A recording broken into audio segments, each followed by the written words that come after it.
Good morning di ay no mga ter kanang naapil da ituod ta ani sa kuan kanang school publication. So naapil kita sa kuan journalism, photojournalism akong giapilan, gipaapil ko no.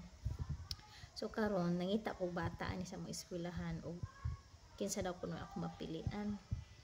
Galibog man ko unsa akong pilion kay daghan man kay sila akong napilian. Then kuan kanang naa daw kuno dapat requirements kay para dali daw kuno ko makapili. So ang ako requirements gyud una is kuan gyud lalaki with pleasing personality dayon kuan gyud unta siya kanang kabalo gyud unta siya mulungag muhugas mangabo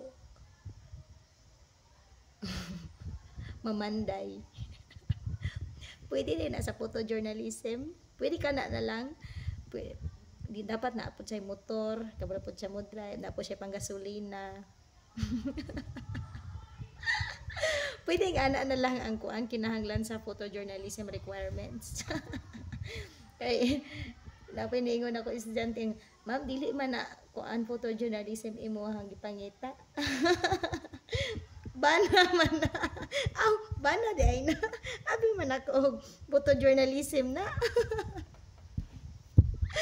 So, basig pwede ra di ay no, basig pwede ra. So, na di pwede na wa tay makitaan ani, wa tay madala nga bata.